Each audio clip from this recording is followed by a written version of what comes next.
بھی ہے اور کمپیوٹر کی اسکلس بھی ہیں. یہ زمانہ جو ہے اسکلس کا دور ہے. اگر ہم نے بچوں کو اسکلس نہیں دیے تو ہم نے دیکھیں کہ ہمیں ہر شعبے میں ایکسپرٹ ہونا ہے, چاہے وہ سائنس کا شعبہ ہو, چاہے وہ سوشل میڈیا کا شعبہ ہو, چاہے وہ ڈاکٹر کا شعبہ ہو, چاہے وہ وکالت کا شعبہ ہو, چاہے وہ کسی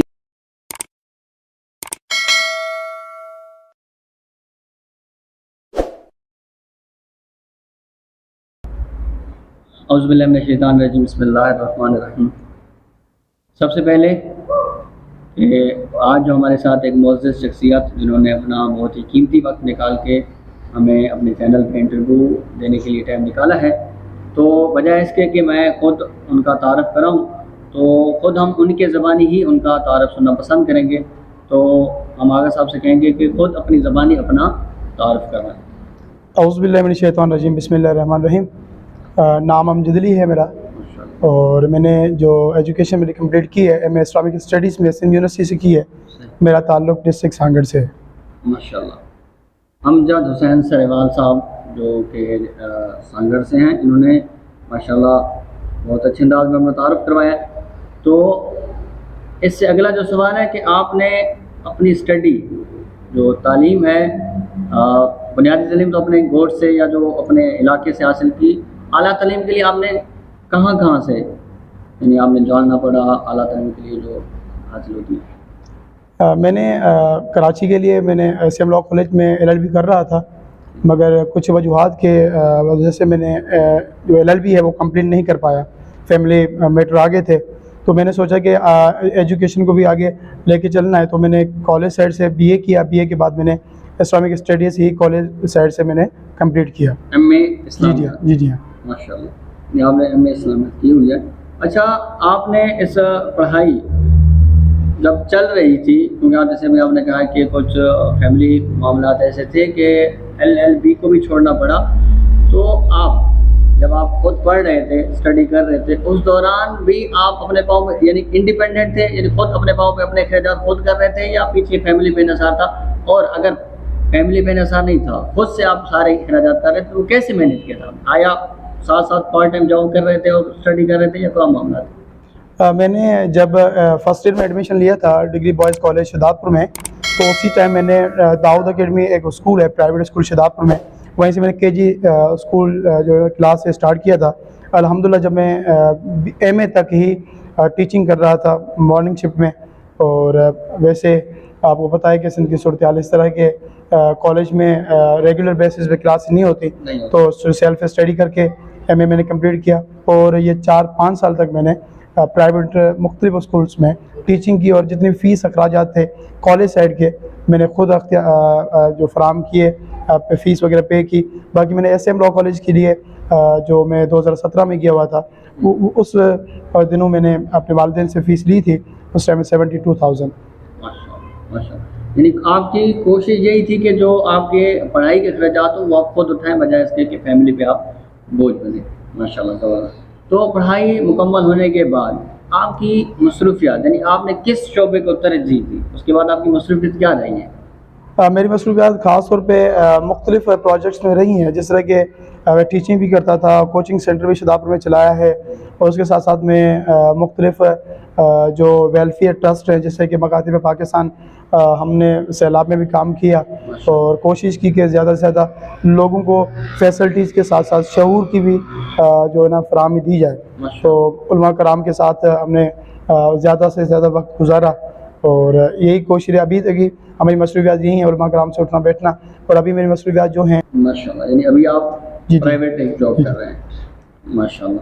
تو ایک اور بھی ہم نے آپ کے بارے میں سنا ہے کہ ماشاءاللہ آپ ایک ISO امامیہ اسٹوڈنٹ آرگنائزیشن, ایک بہت مذہبی اور متدین اور کافی نوجوانوں پہ ایک مشتمل تنظیم ہے, جو نوجوانوں کو ایجوکیشن شعبے میں یعنی فیلڈ میں اور باقی سارے معاملات میں مختلف اس میں ان کو آگے لے کر آتی. تو آپ اس میں بھی آپ کی ذمہ داری رہی ہے, اور آپ اس میں اپنے جو سرگرمیاں تھیں یا جو اپنے اوقات کاریں دیتے رہے, تو آیا یہ صحیح ہے؟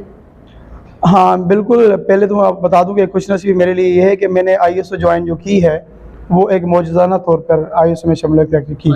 تو میں کراچی میں گیا ہوا تھا, 2017 کی بات ہے, وہاں پہ ISO کا ایک پروگرام تھا. مجھے انٹروڈکشن تھا کہ ISO کے بارے میں جو 3 لیٹرز ہیں ISO کہ بھائی کے بارے میں ہی پتہ نہیں تھا.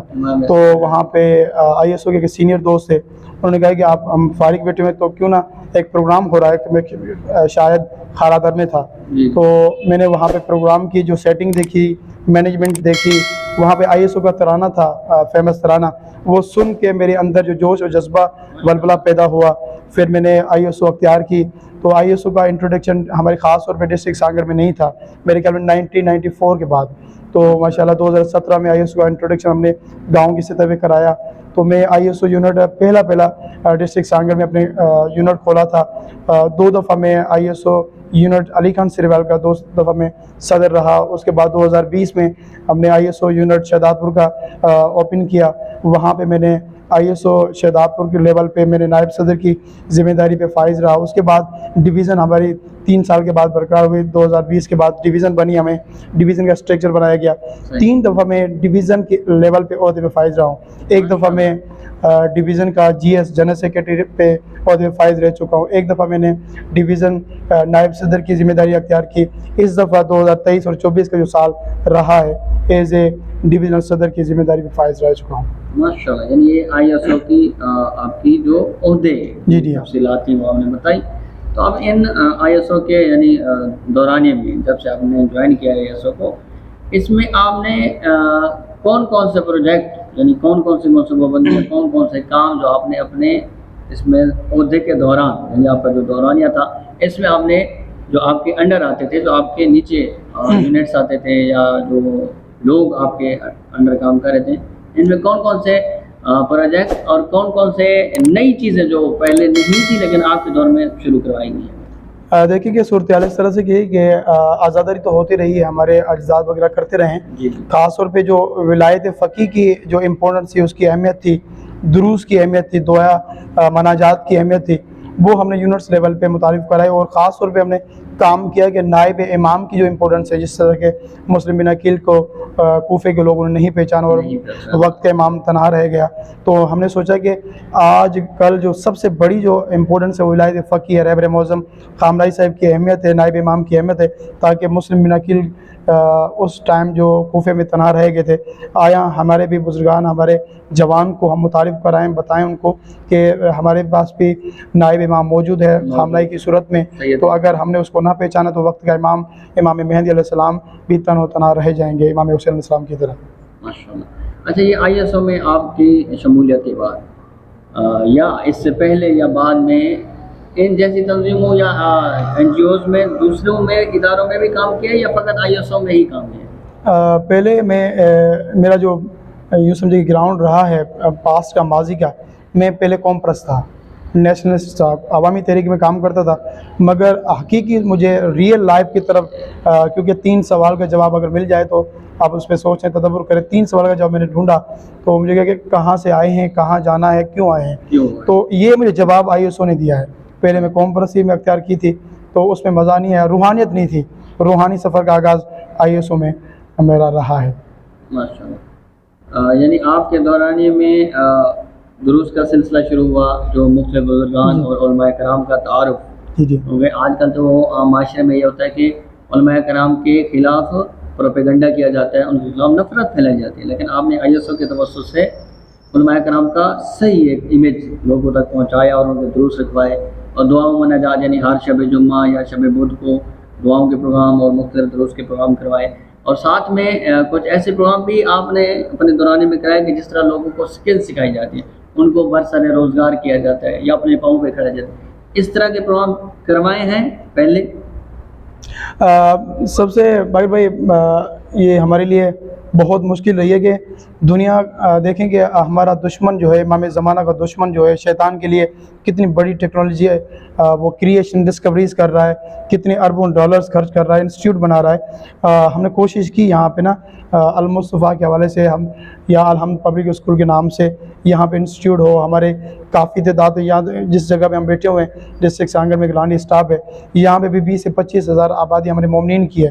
مگر بدقسمت یہ ہے کہ ایسا کوئی انسٹیٹیوٹ نہیں ہے, ایک ایسا کوچنگ سینٹر نہیں ہے یا کمپیوٹر اکیڈمی نہیں ہے جہاں پر ہم چھوٹے بچوں کو ایسے اسکلس سکھا سکیں اور ان کو تیار کر سکیں, تاکہ امام زمانہ کو فقط عالم دین نہیں چاہیے, امام زمانہ کو ایک ڈاکٹر بھی چاہیے, امام زمانہ کو ایک ایڈوکیٹ بھی چاہیے, امام زمانہ کو ایک سائنٹسٹ بھی چاہیے, امام زمانہ کو آرٹیفیشیل انٹیلیجنس کا ایکسپرٹ بھی چاہیے, امام زمانہ کو انفارمیشن ٹیکنالوجی کا ایکسپرٹ بھی چاہیے. ہر پروفیشنل طور پہ لوگ امام زمانہ کو چاہیے. تو کوشش رہی ابھی پہلے ہم نے کوشش کی ایک مکاتب جو سمجھے کہ ISO کے سینئر دوستان کے تعاون سے شہداد پور میں المصطفیٰ اکیڈمی ہم نے ایک چھوٹے ایک کمرے سے شروع کی ہے. اب میں چاہ رہا ہوں کہ یہاں پہ جس جگہ پہ ہم بیٹھے ہوئے ہیں 25 سے 30 ہزار مومنین آبادی ہے یہاں پہ, اور میں کوشش کر رہا ہوں کہ انشاءاللہ دوستان اور بزرگان کے تعاون سے ایک ایسی اکیڈمی ہو فقط وہ دینیات پہ کام نہ کرے, کیونکہ دینیات ہم دیکھیں کہ دینی اور دنیائی علم جو ہے وہ ساتھ ہی ساتھ ہیں. ایک سازش کے تحت اس کو توڑا گیا تاکہ ڈسٹریبیوشن ہو, اور برطانیہ کا یہی رول ہے کہ ڈیوائیڈ کریں اور جو ہے حکومت کریں. تو ہم کوشش کریں گے جی ہاں, تو کوشش یہی ہے کہ انشاءاللہ یہاں پہ ایک انسٹیٹیوٹ ہو. یہ میری فیوچر پلاننگ ہوگی, اور انشاءاللہ تاکہ یہ مکاتب بلکہ ہمارے بچے جو ہیں ان کو دینیات بھی آئے, قرآن بھی آئے, سائنس بھی آئے, نہج البلاغہ بھی آئے, اور کیمسٹری فزکس بھی آئے, اور کمپیوٹر کے اسکلس بھی ہیں. یہ زمانہ جو ہے اسکلس کا دور ہے. اگر ہم نے بچوں کے اسکلس نہیں دیے تو ہم نے دیکھے ہیں کہ ایک سینئر دوست ISO کے مکاتب پاکستان کے تھرو سانگڑ میں آئے تو اس نے کہا کہ میں نے ایز اے PhD ہولڈر ہوں, مگر انفارچونیٹلی ابھی میں جاب لیس ہوں, کیونکہ PhD ہولڈر کے ساتھ ساتھ مجھے اسکلس ہونے چاہیے. PhD اگر ہے آپ کے پاس تو آپ آگے نہیں بڑھ سکتے, کیونکہ PhD کے ساتھ ساتھ اسکلس ہونے چاہیے, کہ یہ زمانہ اسکلس کا ہے. یعنی آپ نے ابھی جو مستقبل کی یعنی فیوچر پلاننگ جو ہے مستقبل منصوبہ بندی, اس میں یہ سوچا ہوا ہے کہ نوجوان نسل کو اسکل کی طرف لے کر آنے, ایجوکیشن بھی ہو, ٹھیک ہے نا, ایجوکیشن کے ساتھ ساتھ اسکل بھی ہو, اور وہ اسکل ہمارے مومنین بچوں میں, ہمارے جو شعور بصیرت بچوں میں اگر ہوگی تو وہ خود بھی برسر روزگار ہوں گے, خود بھی اپنے پاؤں پہ کھڑے ہوں گے, اور جو دینی ادارے چل رہے ہوں گے, جو دینی پروجیکٹس کم کر رہے ہوں گے, ان میں بھی وہ تعاون کریں گے اور اس میں بھی مددگار ثابت ہوں گے. تو عزیزان, آج کل جیسے ابھی امجد بھائی نے کہا ہے کہ زمانہ انٹیلیجنس کا مطلب جدید دور ہے. آقا رہبر نے جس سے کہا ہے کہ آج کل کا زمانہ سافٹ ویئر کا زمانہ ہے, یعنی سوشل میڈیا کا زمانہ ہے. اگر ہم اس فیلڈ میں, اس میدان میں ہم پیچھے رہ گئے تو دشمن کے ساتھ بھلے جتنی ہم جانے قربانی کرتے رہے ہماری رینک آ جائے گی, لیکن ہم اس کو دشمن کا مقابلہ اس حد تک نہیں کر پائیں گے اگر ہم اس میں ایکسپرٹ نہیں ہوں گے. تو عزیزان, اس زمانے میں جس طرح آقا رہبر نے کہا ہے کہ ہمیں ہر شعبے میں ایکسپرٹ ہونا ہے, چاہے وہ سائنس کا شعبہ ہو, چاہے وہ سوشل میڈیا کا شعبہ ہو, چاہے وہ ڈاکٹر کا شعبہ ہو, چاہے وہ وکالت کا شعبہ ہو, چاہے وہ کسی بھی شعبے میں ہوں, ہمیں ایکسپرٹ ہونا ہے, اور اس انداز میں ایکسپرٹ ہونا ہے, اور یہ سوچ کے ایکسپرٹ ہونا ہے کہ میں نے خود ایکسپرٹ نہیں ہونا بلکہ اپنے ساتھ اور دوستوں کو بھی اس شعبے میں ایکسپرٹ کرنا ہے. کم سے کم 5 لوگوں کو. اگر کوئی ایک دوست کسی شعبے میں بھی ایکسپرٹ ہے, کسی اسکل میں بھی ایکسپرٹ ہے, وہ یہ سوچے کہ اپنی اسکل کو میں نے آگے 5, ویسے تو زیادہ لوگوں کو, کم سے کم 5 لوگوں کو سکھانا ہے, تاکہ وہ آگے 5 لوگوں کو سکھائے, اور اس طرح ایک چین سے چین بنتی جائے اور ایک کارواں بن جائے, تاکہ کل کو امام زمانہ کا جب ظہور ہو تو ہم اتنا کہہ سکیں کہ اے مولا, ہم سے جو ہو سکتا تھا ہم نے کیا ہے, ہم جو کر سکتے تھے آپ کے لیے, آپ کی فوج تیار کرنے میں, آپ کے لشکر کو تیار کرنے میں, ہر شعبے میں وہ ہم نے کیا ہے, اور یہ چھوٹا سا دیا ہے. انشاءاللہ ہم امام زمانہ کے سپاہی بنیں گے اور امام زمانہ کے ظہور کے لیے زمینہ سازی کرنے والے ہوں گے. السلام ورحمۃ اللہ. ہم شکر گزار ہیں امجد بھائی کے جنہوں نے اپنے قیمتی وقت میں سے اور مصروفیت کے وقت میں سے ٹائم دیا اور ہمیں انٹرویو کا موقع دیا. السلام علیکم.